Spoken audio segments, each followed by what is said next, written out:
All right, today is Tuesday, February 10th, and we are here for the regular Parks and Rec Committee meeting. So we'll start with introductions. Alexandra Weil, Jennifer Boucher. Nathan Fowle. Seth Jenkins. Ryan Pappas. Right, so we'll call the meeting to order and I'll ask Kate if there's any public comment.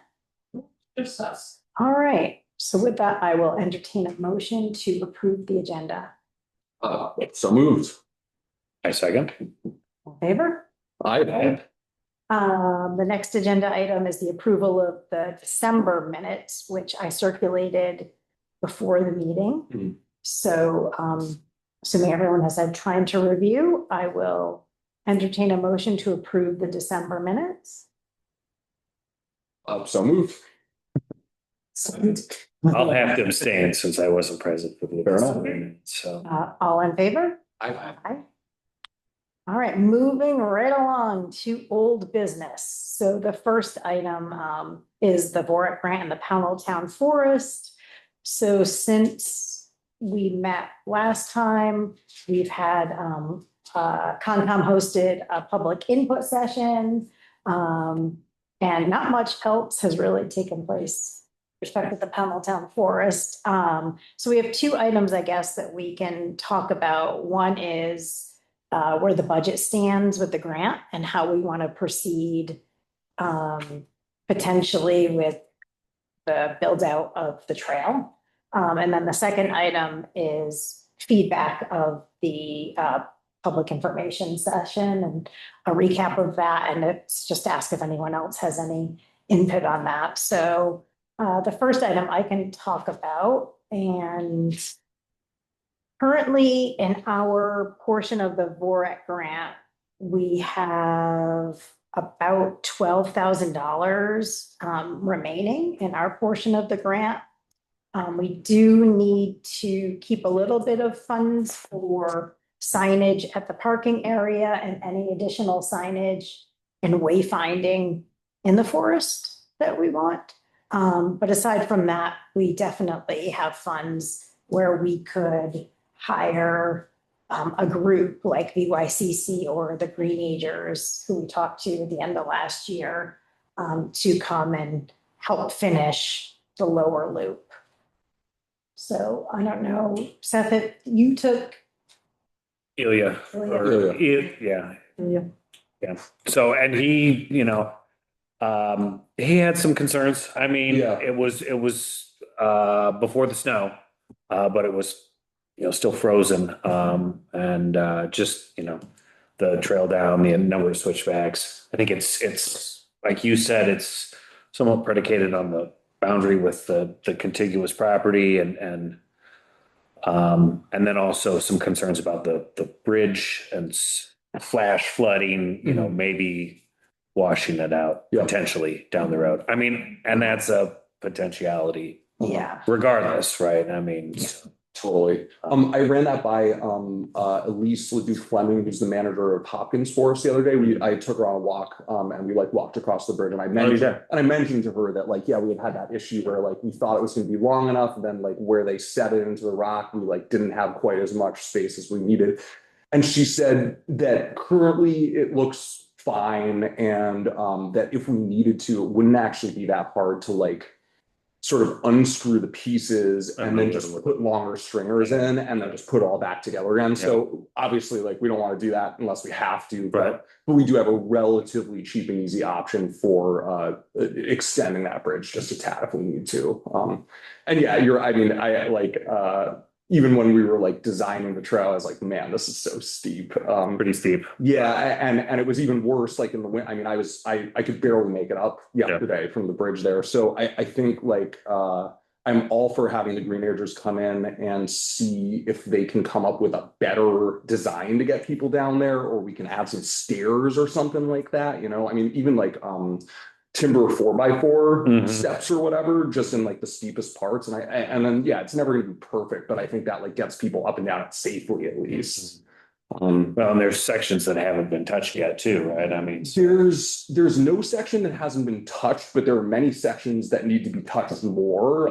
But I think that like the priority is really just like the entrance and exit and the bridge there, and everything else is like totally findable, walkable, clear. It's not like the trail isn't fully benched in, but like it's easy to find. So I think I think if we were gonna bring them in, we want to just say like start there, and if you have extra time, start working your way up towards the upper loop. And I'm definitely like excited to try the Greenagers out, just, get some perspective on kind of. Well, so where did we leave things with the Vermont Youth Conservation Corps? Do they have work that they still were I think pending or no? No, so they did come back and they put another day or two into kind of doing a little bit more work down there. So they don't have any, like, we're all kind of squared away for the time being. But I did let them know that we may have something for them. But we haven't like made any concrete plans So now there's a timeline though for the funds being spent down this year. this year has to be. this financial year, so by June 30th or? By Good question. calendar year. Calendar year. Calendar year. Okay, so that's some time. Yeah, It is some time, but I think the hope is that we can get that trail in good form this spring. Mhm. So that way this summer we could bring people up on the. Sure. And even now, I mean, I think the types of people who are excited to go hike up there would probably generally be fine over there. But yeah, I mean, I think we should definitely make a decision about who we want to use and like get something on the schedule as soon as we can. So the procurement requirements are that anything over $1,000 has to follow the town procurement policy. But in this case, I think the procurement policy allows some discretion because there are very few vendors that could Mhm. fulfill this.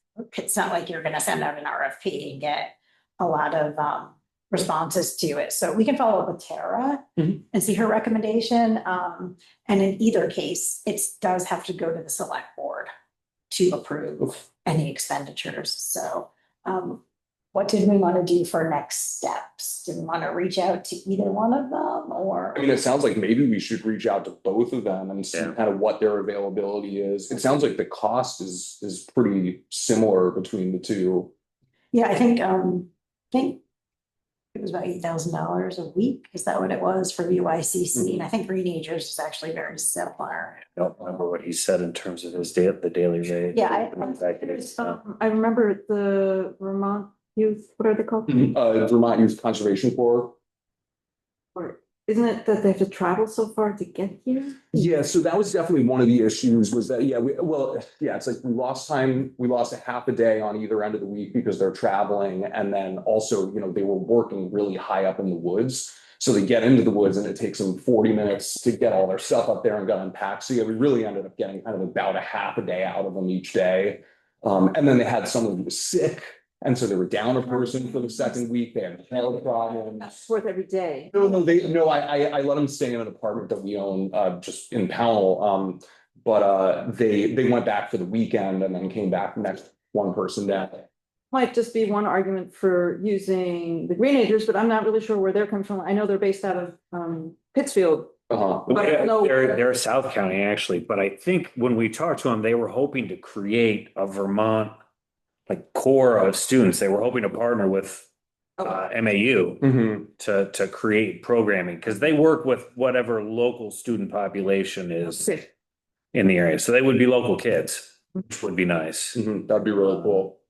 Well, yeah, and if it were up to us, I feel like since, we gave VYCC a try, let's give the Greenagers a try and see how it goes. And then, we're gonna have lots more trail work to do sort of in the future. So it'll be good to kind of have an I idea. didn't see a quote on his email. I think I looked at their website before. and Okay. the Standard. Yeah, And so just because I know that Roland is, I think, also going to be working with them, we probably have to get on that really fast. Yeah. I have the feeling they get. oh yes, they're definitely going to be Yeah, Okay. scheduling all of their. So do you want to go ahead and? Yeah, I can reach out to you. And then I'll reach out to VYCC Sure. and we'll kind of circle back around. yeah, and I think we're talking about a week, about how much. I think a week's probably all we can afford at Yeah, this point. yeah. So yeah. How much were you thinking to reserve for signage? I mean, I would say $1,000-$1,500 at least. Yeah. Depending on how many signs. So if we had like 8,000, the rate may have gone up Uh-huh. this year, so I don't know. Last year was $8,000. So that Is would there bring a us to plan to like build a 3 or 4. kiosk or anything at the, Different budget. at the parking lot? Yeah. Adam? Yeah, it's in a different line item. And what about those steps you were mentioning earlier? I'm just Oh. wondering in terms of, In terms of the costs. well, I guess materials would be. Yeah. So, yeah, I mean, I'd have to do a little bit of thinking about like how many stairs and where it would make sense to go, but I don't know what the 8-foot 4x4 costs now, but my guess is hundreds of dollars versus thousands. I mean, the building the bridge was like about $700. So my guess is it's gonna be somewhere in that ballpark. And I think they like to use on-site materials whenever they can, because they can pull rocks from one area where they're building, Yeah, I mean, they can take a look. It's there are a few bigger rocks down by the river, but they'd have to like roll them up or drag them up this big hill. So yeah, I mean, we should bring them down there and have them take a look, and then they can decide what they think Yeah. makes the most sense. But based on the terrain and the property borders, the steps the best option, you think, versus switchback or? Yeah, I mean, we already switch back sort of wherever we can. There's really, I think the top like third of it is fine. And then the bottom 2/3, there are kind of two places where it gets really steep where stairs would be helpful. So it's probably like 2 sets of kind of 4 to 5 steps that we'll need. All right, so we'll have you guys reach out. We'll Mhm. also at the same time chat with Tara about procurement. Make sure we're following policy, and then we can regroup in March. Or if we need to act on it quicker, we could have a special meeting or Uh-huh. something. Okay, And we're hoping to schedule them for spring I think, or anytime. I mean, as soon as we whenever, can. as soon as they can, but. Yeah. I think that's the way to ideally do it, is like ask when they can come out, and then we Yeah. can see who can come out sooner, and we'll use them basically. Helio was talking about using school vacation. He did mention something about school vacation, so that would be April sometime. late April. Mhm. Like the week of the 10th, the 17th, I think around that. When I think vacation is. I'll have to look, yeah, I'm not sure. Okay, cool.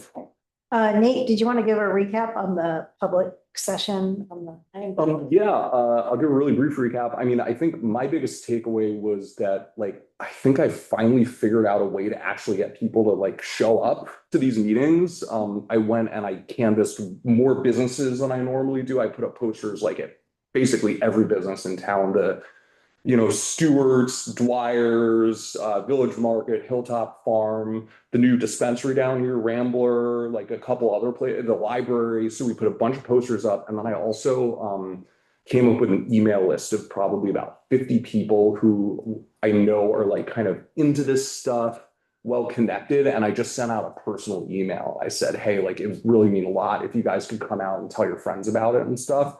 And so between all those efforts, we were able to get probably 20 plus people between like who was in the room and the people who were on Zoom, which is one of the better attended meetings I've been to. And yeah, people were super engaged with Tessa's presentation about like the different forest stands and the beech leaf disease, and had a lot of good questions. And Michael Fernandez from the Berkshire or Bennington County Conservation District came out, and he had a bunch of really good insights just because he's so like deep in this world. So I am going to re-listen to the recording and try and kind of hoover up all the notes I can this week, and then I'll send something around with just like, here are the suggestions that people made, and we're going to try and kind of incorporate what we can into the town plan. Yeah, I don't know. Is there anything else worth discussing there? Well, I was there. Oh, that's right. Just want to say you guys did an amazing job, kudos, great presentation, and what was her name? Tessa. Tessa. She's Amazing. awesome. Phenomenal. Very thorough, and was so exciting to see that what kind of, how special this is. Mhm. This farce that we have, so it's really great. And also special shout out to Kate Coate for sticking around far later than the meeting should have gone to take minutes, and we really appreciate it. Meetings from late. Fair enough. Fine. It might just be nice, yeah, I guess is that publicly visible somewhere, that presentation? Is it on the? Yeah, there's a recording of it so people can watch it if they want to, but we could post something online and just kind of mention that it's there and direct people to it just so more people see it. But I wasn't able to be there, so I'd be happy to watch it. Yeah, definitely. Yeah. So I think next steps at this point are Tessa is wrapping up her forest management plan. And we're gonna kind of wrap up the integrated management plan component and then get feedback, if any, from the Vermont Land Trust, who has to agree to the plan, and then go to the select board, hopefully by the end of this month. 26th. Yeah, to seek approval of all of it together. And then we can check that box. Tara pointed out that if we wait later than that, we might end up with some new select board members, which may or may not. Right, but better to have it resolved. Yeah, just because all the current select board members like saw the presentation and are kind of behind what we're doing. So yeah, we should take advantage. Yeah, it was due a while ago. So it was supposed to be in place like within a year. And so we're a little tardy, but we've been given a lot of grace. So it's good to really move that forward while we have momentum from the meetings. So, okay. Can I ask a question about the stewardship plan? I saw there were kind of general stewardship recommendations. I was looking for a map of, are there any areas that have been identified as being places where, logging would start, or is it really theoretical at this point? Tessa's got a plan, yeah. Yeah, Tessa, part of her plan is kind of coming up with a plan for how we could theoretically do some logging. And so that is in there, but I don't know whether. She's got like a 10-year plan, and she's like, these are like the short-term, medium-term, and long-term goals for managing the forest. And here's the recommendations of where I would start. Nothing is like this year or next year. It's like, I feel like it's in 2028 or something like that. And a lot of the logging can't take place until we get permission from an abutting landowner in Reservoir Valley side, because I guess a lot of the easier logging to be done is in that valley instead. In your backyard. Yeah. So is that Alonzo Bisson's place? I don't know There's probably a couple, but I think Alonzo Bisson's is probably the easiest for sure. But I figured we'd leave that to the select board to have that discussion with them if they want to, because there was, as far as I know, like no community members said anything about being interested in logging. So like if the select board wants to do it, that's their prerogative, but I don't think we need to get super involved in like pushing that forward necessarily. Yeah.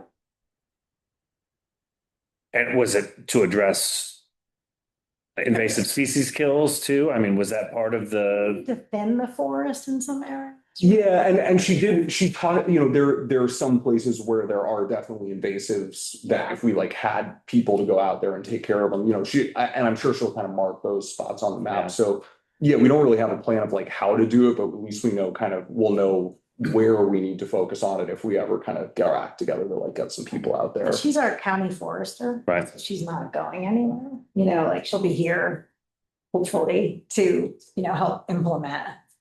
And she said she wants to lead us on some walks in the spring too, so maybe she can kind of bring us through some of those areas and show us what's going on. Yep. I sort of took it as this is sort of just part of like whenever she does this sort of thing, she has to kind of check the box of the logging part, right? I mean, I think there was one select board member that was or one or two that were kind of interested in the proposition of logging. And Tessa, when she talked about it, she kind of really encouraged them, like, if you're going to do logging, like reinvest all that money into the town forest. And it seemed like the select board kind of understood that. And yeah, given that she's so experienced, like I really, and I've talked with her at length about the logging and about my concerns about being near the trails and whatever. And she really alleviated all of my concerns and really sort of led me to understand that like responsible logging sort of planned by somebody like her can like increase the health of the forest while at the same time generating some money for us to build more trails and whatever. So yeah, I don't think we should, I'm certainly not fundamentally against it. Like I don't want it to disrupt recreational activities, but if we can do it in a responsible way, I think it's fine. Oh, didn't you mention on your walk what animals you saw? Oh yeah, so I took this walk with Elise Leduc Fleming from Hopkins Forest the other day, and she's like she has a master's in like environmental science and knows all the trees like immediately upon walking in, we saw this really pristine set of bobcat tracks coming like down and then turning around and going back up like on the main arterial road. And she spotted coyote tracks, squirrel, fox, like all sorts of birds, little birds kind of landing in the snow, and pointed out all the tree species to me. And yeah, it was, I mean, because like, I don't know anything about any of that stuff. So it was really cool going out with somebody that did. Yeah, that's what I was saying with Tessa too. is that Yeah. These people have so much knowledge about this. It's really fun to take a walk with them. Yep. And she was really excited about it and excited about the prospects of kind of finding ways to get Williams College and Hopkins and our forest kind of interacting in ways too, which is cool. So. Anything else on the forest? Are we good for? All right, moving along, the other grant is the Stewart's Shops Holiday Map. Mhm. And It's in. it's in. It's in, and I got a confirmation email saying it's in, so that's all, and now we just kind of wait until. Yes, it's sometime in the spring, they'll just randomly send us an email. Usually the check arrives around the same time as the email. Yep. So we'll wait on that. And I'm sorry, did we have a specific plan? No, just. Oh, no, It no. was a general, it was a general specific plan. It's like improvements at the ball field. Oh, okay. Sign The and signage, yeah. yeah, signage, plus we asked for some additional money just kind of to do like generic improvements, so we Yeah. can put it towards this like awning they want to build over the bleachers, Mhm. or starting working on like a little walking path or something like that if we get the money we asked for. Yeah. Yes, yep. All right, the next agenda item is recreational signage. Yeah, I'm super excited about this. So I have a map and I have a spreadsheet that sort of contains all of my ideas for sort of where we could put signs. And there's 31 of them, which is exactly the same amount of top pieces that we've gotten, which is convenient. In kind of going through this process, it raised a few questions for me. The first was just making sure that all of the nonprofit groups that help manage some of these recreation areas like know what we're doing and are sort of like on the same page with us. So I reached out to all of them and talked with a handful of them. I'm still waiting on a call back from the folks that do the Dome Trail, which I think is like the Manchester National, like the ranger station over there. Yeah.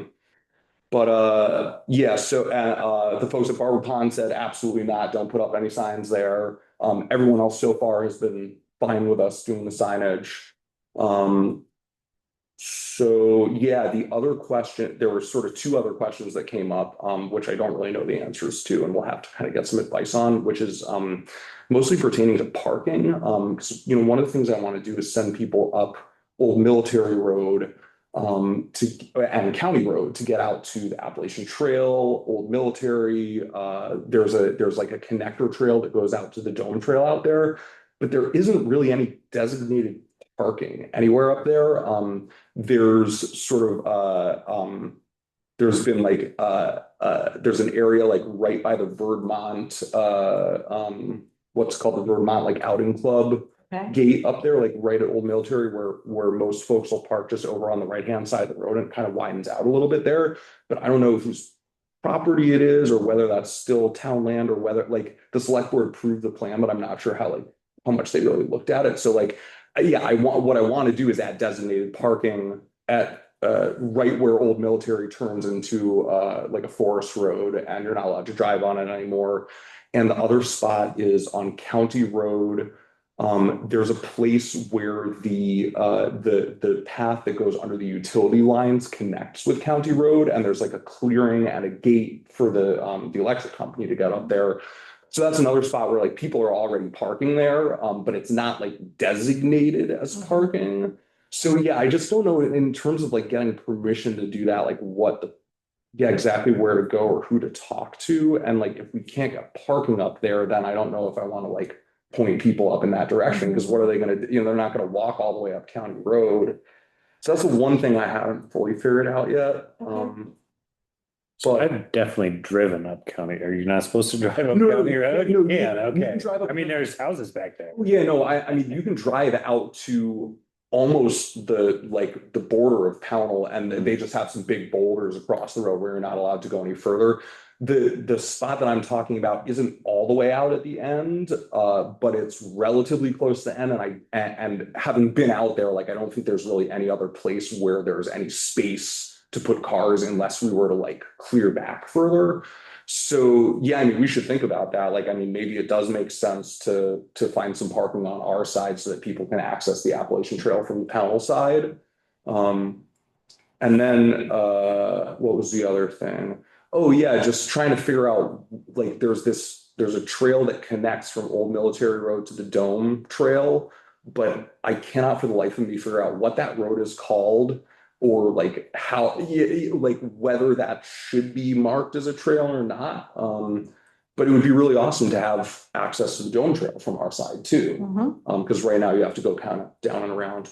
The last thing that came up is I found on this website called Trail Forks a bunch of bike trails that somebody marked basically off of the end of White Oaks Road and what's the name of that other road up there that the Mountain Meadow Preserve is on? Anyway, it doesn't really matter, but there's a big loop through the woods that kind of connects up to like old what is it, Mason Hill Road and like some other forest roads kind of up in that area that have been marked as bike trails. So we could consider, not necessarily in this first round, but like that might be a cool thing to start advertising at some point too. So anyway, that's a long way of saying I've got 31 signs. I have a general idea of what it's going to cost to produce them because we've got a quote from Lucy for the last time that we went through this. And offhand, I can't remember what that number is, but I think it was like somewhere around $40 per sign. And then I'll have to get a quote on the signposts and stuff.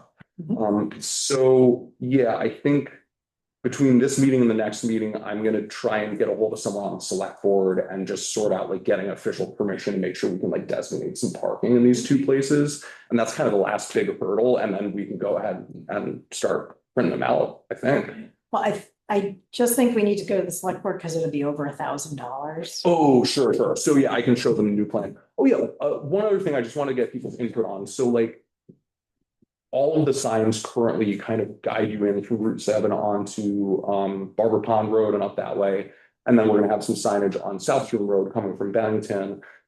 I had a question as to whether we should put some signs on Cross Road to take people over like across, because that crosses over both the Western and Greenway path where Middle Pownell Road crosses Cross. And then you can also continue on that way and get out to South Stream to hit some of these other recreational areas. So it's a third place where we would need to add signage that maybe isn't necessary. But I was just thinking, like, if you're driving from Route 7, it wouldn't be hard to put a sign on Cross Road that people would be able to see from Route 7, even if Where's Crossroads? Yeah. so it's kind of out in no man's land. It's in Pownell. It connects over to, there's an intersection like right where Middle Pownell Road turns into a dirt road at Strohmeyer. Yeah. Cross Road is the other road that Oh. and Cross Road turns into Maple Grove on the Oh, other side of that okay. intersection. Jackson Cross. Jackson Cross, I'm sorry, you're right, Jackson Cross. So yeah, so that goes down past like the mobile home park there and everything and connects to Route 7. So yeah, you wouldn't, it's not great for like people like biking or anything, but if you wanted to like access that area, that's another way you could do it. So there's like 3 signs or something like that we need to add in additionally to do that, but they're already in here. So that's like, those are 3 of the 31 signs, but we could get rid of those if we wanted to save some money. Can I ask just a clarifying question? Please. So are these for people driving by, or are they more pedestrian oriented? And who's the end user? Yeah, so the end user is folks in cars. I think, yeah, the way I envision it happening is like either people in town or people coming through town are going to be in their car and they're going to see these signs and be like, oh, that's cool. I didn't even know there was a spot to recreate out here. And then they're going to use those signs for wayfinding to drive out to like a designated parking spot where they can then go hike. So it's all like on-road wayfinding. And are they large enough that you'll be able to do that, or are you gonna have to stop and get out and look at the sun? No, they're going to be big enough. The tops of them are, I think, we ended up going 24 inches and the bottoms are, I think 16 wide, which is pretty standard for like road signage of that type. So I think it should be absolutely readable as people drive by. Yeah. One other question is, does the town have like any kind of marketing, like colors or fonts or? Yeah. And so we've So we've been used. all of working that. with- Yeah. They like sort of picked a kind of design style that they like that I think originated with Alexandra. And so these signs sort of like fit the like style guide or whatever that they want to have. Yeah. So yeah, we're getting close. I think, yeah, the parking is kind of the last big thing that I have to figure out. Very good. Mhm. Yeah, I noticed on Google Maps, there's something on County Road called parking. Is that, sorry, this, like, I don't know my way around I'll be here. interested to see where they. Right here? Oh, yeah. So, That's something- no, so that's parking for the AT, but the problem is that, you can see, it's like basically there's boulders right here. Oh, okay, that's. So there's a parking area, but you can only get to it from the Stamford side. Got it. Oh, Which yeah, is A unfortunate. little detour. Yeah, it's a bit of a detour and it sucks that there's not a way for, like, the Appalachian Trail runs right through Pownell, but there's no access point to it in Pownell right now, other than like you can get to it from Broadbrook, Dome Trail, Agawam Trail, but you have to go around to Williamstown to get up there. Yeah. Okay.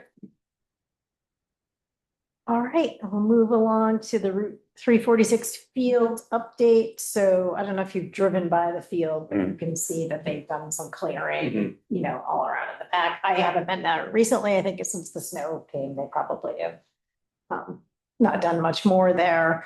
But when we met with Pownell Youth Sports, one of the items that they asked was we have the old lumber from the old ice skating rink has just been sitting there next to the shed. And so they asked if, because we used to have skating rink there for 1 year or whatever, if that lumber could be repurposed and either to help make dugout benches, new dugout benches or picnic tables up there. So. Yeah, no, we discussed it. Yeah, I mean, we discussed kind of, like asking them what the fate of that lumber was and whether we could use it for anything. And I reached out to Brian Harris and talked with him about it. He was like, oh yeah, we don't know what to do with it. It's all yours if you can figure something out.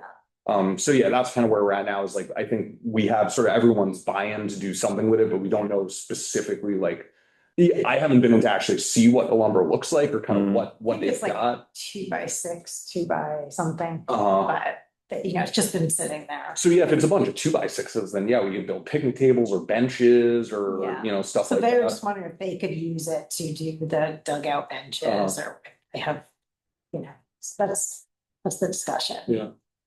So they want to use it to make benches or we want to use it? They want to use it. They are asking, do they have permission to use the lumber that's been sitting at the field for a few years? I think absolutely, I mean, yeah, like, I don't want to build picnic tables or benches, so if they want to do it, like, by all means, yeah, go nuts. I mean, yeah, We need to have a motion for that. Would someone like to make a motion? Make a motion to allow the youth baseball field to use the lumber to their discretion. Build benches or picnic tables or I'll second that. Any other discussion? Wouldn't be, I'm all for it. I just wonder, there's no reason to save it for any of the trail work. The first thing I thought of is like, would it be useful for any of this work that we're? We could go look at it, but I think like any bridges or anything like that has to be pressure treated, and I'm not sure whether this stuff is. Maybe it I don't is. think it is. And you know, for doing like stairs and stuff, we probably need like thicker lumber Yeah. than 2x6s. I mean, we could definitely go down and take a look. You know, probably better. Just, No, and I like the way you're thinking, man, for sure. Well, better to resolve it and have them do something with it. If Well, also- it's anything, Who knows how quickly they act? right? It could be, What if we Yeah. suddenly need it and the lumber's still sitting there? Can we go back and ask? Or, you know, maybe if we offer to help them build some of the benches and tables, we could take a picnic table and bring it up into the town forest or something too, you know, we could split it. But yeah, I think realistically, like, we don't really have the manpower to like actually do anything with it right now, so I think we probably should let them Yeah, go I ahead with it, yeah. All right. So we have a motion on the table. We have a second. Are we still good with that? Yeah, I think we can end discussion. All those in favor, say aye. I, All right. All right, so Alexandra, the Tour de Pownell reboot. Yeah, so we've been gathering ideas for stops for the routes. And then Emily from the library sent all of those off to Jess and Andrew at the Bicycle Hub in Bennington. And they did their magic and put together some routes. So there's a short one that's 8 miles, a long one that's 19 miles, I think. And then they threw in another one that's a little less on the gravel roads, but it's much longer and it goes outside of Pownell. And that one I think is 28 miles, if I read that properly. So that was just presented now, and we haven't had a meeting since they've sent that in. The one thing I'll say, and Nate commented on it, and I had the same thought.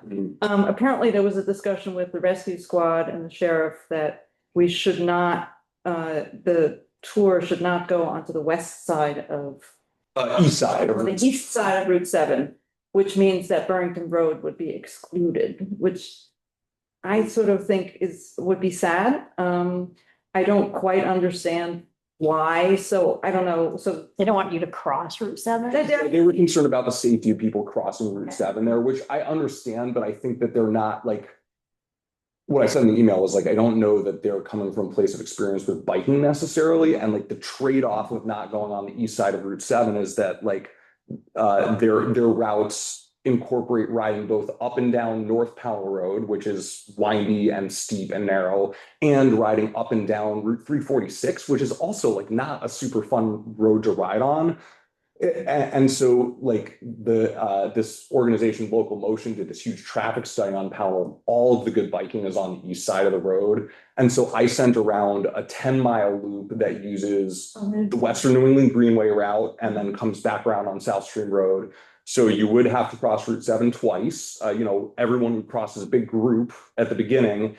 And then, yeah, one of us could just stand out there with a high-vis vest and a stop sign or whatever to help people crossing if it's an issue. But like, it's not like there's that much traffic on Route 7, I don't know. Yeah, so it sounds like there was a reply to that, and it sounded like those folks who had made that suggestion were going to come to the next meeting, and I'm going to try really hard to be there too, just so I can kind of plead art, because obviously like my ulterior motive is let's use the Western New England Greenway. And my suggestion, my very first suggestion was Burrington Road, because I feel like that's gonna be that's just one of the most beautiful spots to like, yeah, and I'm a bicyclist, so, and also I hike a lot on whatever that road is that goes up there, and I cross the street all the time. I mean, I would, if the sheriff wants to come and build a crosswalk for us all, yes. This is good. This is more evidence that like part of that scoping study needs to be like, how are we gonna get some crosswalks in here to make this easier? Because yeah, it's if they're worried that much about safety, it means that it's a real safety hazard. yeah, I'm more concerned about North Pownell Road. Having, just driving up and down it all the time. Yeah. It's so windy. There's no shoulders. So like all the this guy Joe Cruz, who lives in town here, is a really avid biker, and he loves riding like North Powell Road, Cedar Hill, Carpenter Hill, but like he's a super experienced like hardcore biker, and like that's where all the really experienced bikers go to ride. But like, yeah, I guess that was my question, is like, who is this really geared towards? Like, is this like a road race for like really serious riders, or is this like a community event? Because if it's a community event, like I mentioned the route to Beth, and she was like, there's no way in hell I would go out there and ride on 346. In my view, this should be a community event, but it's also can be something that educates people about bicycling out of the community. And I think it's important for drivers sometimes to see like, oh, there's bicyclists. I know, I have to pay attention. So what is the date? It's October 3rd, I think. I don't remember. Sorry, Is it a Saturday? Probably.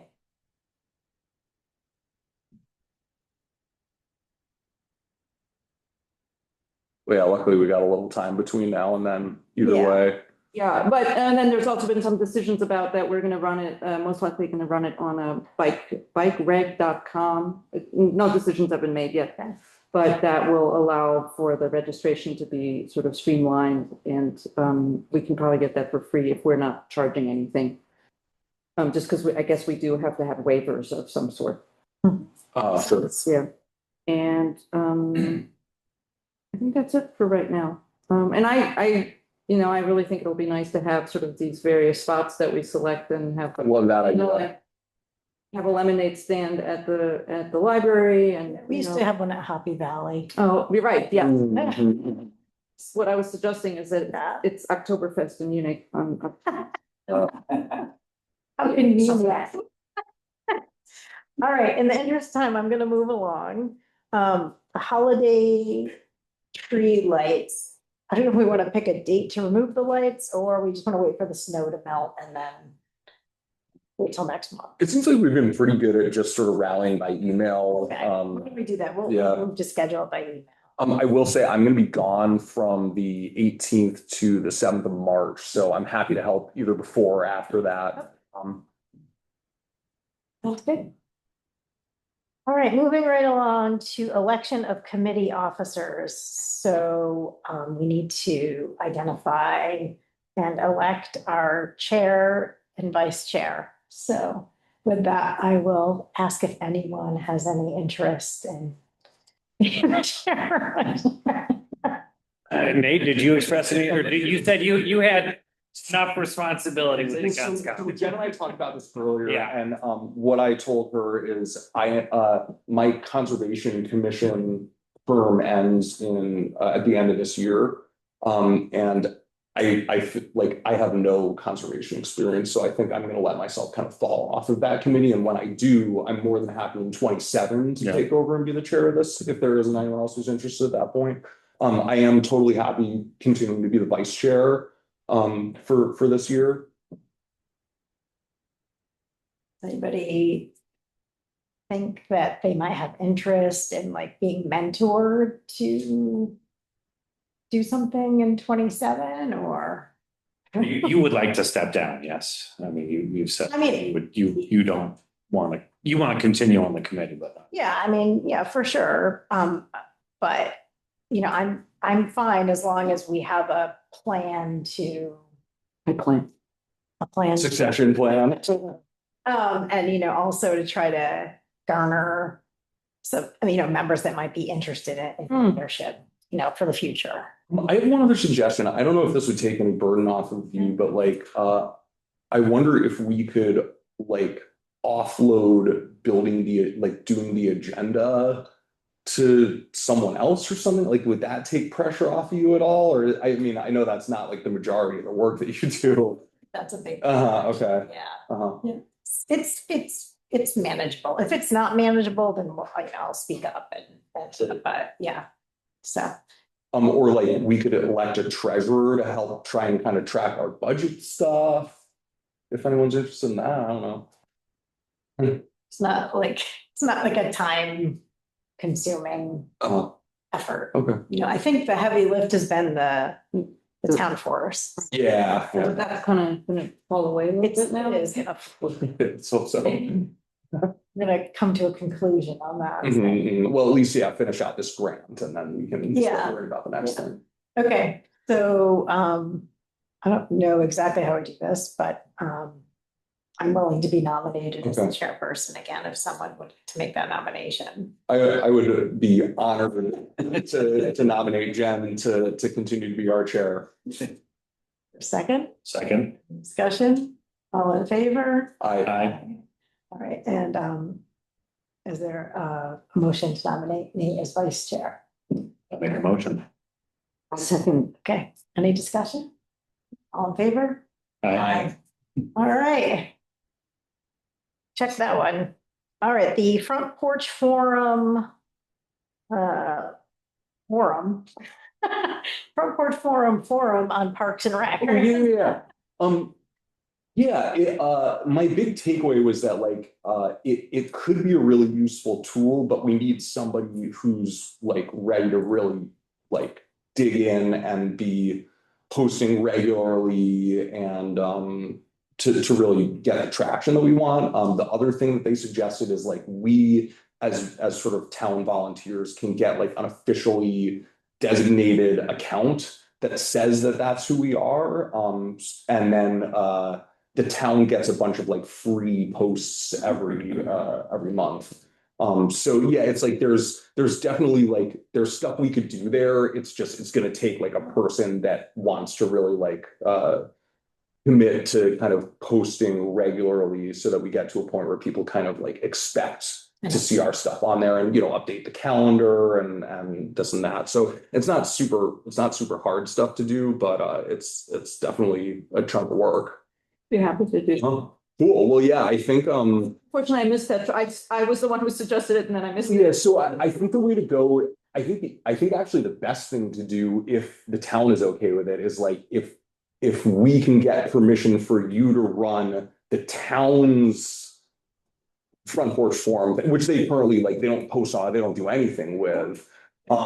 Or yeah, if that's not possible, then yeah, you could get just sort of a designation of like Pownell Parks and Recreation or whatever. I don't fully know exactly how to do that, but they made it really clear that like this is a super small. Yeah. There's just a handful of employees, so like you can just call them and they'll help you out. Okay. With Well, I use front porch for work as well. yeah. And I think really, you know, they were just saying, yeah, like making sure that we put our meetings and any things we're doing on the calendar of events and just trying to post occasionally about stuff that's cool that's going on in town. So beyond that, it's kind of up to your discretion if you want to do it. Cool. Anything else on that? Okay. Center Street Park Wi-Fi. Yeah, so they make Wi-Fi boosters. They range in price, but you know, a couple like 200-ish, 250 gets us something that I think would be, you know, we'd connect it to the Wi-Fi in here and just attaches to like back outside of the building, and that would likely give us pretty good Wi-Fi out there. Okay. So yeah, I'm way out of my depth in terms of like researching this stuff because there's all these megahertz and all these things that I like don't understand. Yeah.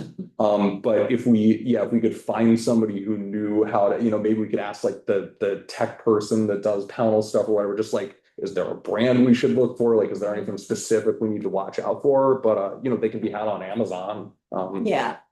I know a lot of people use them. Yeah. And I mean, we could even just ask around and see if anybody is using one already for that purpose and just buy the same model that they have or something. Okay. We need select board approval to use the Wi-Fi here. I think we Isn't it? need some form of. Yeah, we'd probably need to ask them for permission. I can't imagine they'd have, I mean, it's not, I don't think it's gonna like cause their Wi-Fi to like slow down or anything unless somebody's trying to do like some, you know, maybe somebody's trying to like not have internet in their house and do all their work down here. But yeah, I don't imagine it'll be too much of a problem. Yeah. I can talk to Tara about that. Cool. I think it's a great idea to have. Yeah, it's a really nice thing a really nice There amenity. was an initiative to increase public Wi-Fi around COVID time.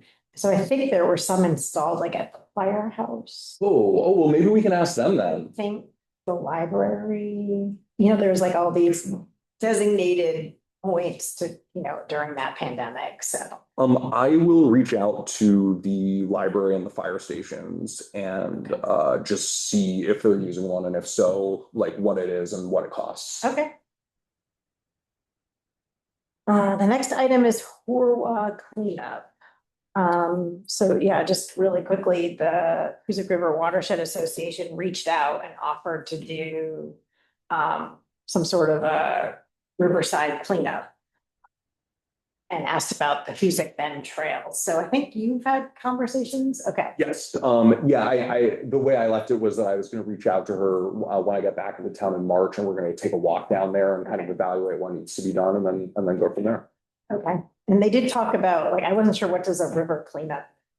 So she mentioned it's sort of like picking up trash, doing some clearing, and maybe some clearing invasive species maybe or something, or maybe some planting. So Yeah, it sounds like there's a little flexibility in there, so we can hopefully Ariana will be able to help us kind of identify like what the biggest needs are down there, and then we can kind of make a plan around that. Okay. There's tons of Japanese knotweed. Oh, yeah. I mean, Then we have Green Up Days, I believe Saturday, May 2nd. And I think you talked about hosting a cookout or a barbecue. Oh, yeah, I do vaguely remember that. Yeah, I mean, I don't know, yeah, I mean, I think that's certainly something we could do. You know, we could just have some sort of little thing at Center Street Park and give out, you know, snacks and beverages to people who want. I don't know how many people will actually show up. Yeah. But it I might be just wanted to interesting. put it on the calendar before. Yeah, no, that's a good idea. I mean, yeah, I'm happy to commit to figuring out something cheap that we could hand out to people and Okay. just standing around down there for a few hours or whatever. Okay. And then just another thing to put on the calendar, Celebrate Pownell Day is Saturday, July 25th. I don't know what it's gonna look like yet this year. Mhm. They haven't had a meeting yet to talk about it. It may be later in the day this year instead of earlier. And I don't know if they might have food truck. There's like throwing a bunch of things out, but our first meeting is the end of February, February 28th. So should have more information then. For what it's worth, like, I think if we have budget for it, like buying a tent area for Parks and Recreation would be a really great thing to do. It was just, it was an awesome way last year for us to kind of meet members of the public and chat with people. So, and it was like, I give them like $250 or something to get that space. So it's not too much. Yeah, I think nonprofits are free too. Oh, really? Yeah. Oh, I wish I'd known that last year. Cool. Well, even better then. Yeah, if we can get in there, that'd be great. Yeah. Okay, so we come to the end of the agenda. Our next meeting date and time, I don't have my phone with me, but I guess You want to look at my calendar the second Tuesday of March, here? Second Tuesday of which March. is actually the second Tuesday of February, so it'll be March 10th. mhm. Yep, March 10th. Yeah. Mhm. Okay, so town meeting day is the 3rd, so, or before, right? So we're good with, I'm voting, right, is the before, so we're good with, so March 10th at 6 o'clock. Kate, is there any public comment? All right, so with that, I will entertain a motion to adjourn. Is there a second? All those in favor? I- Thank you very much.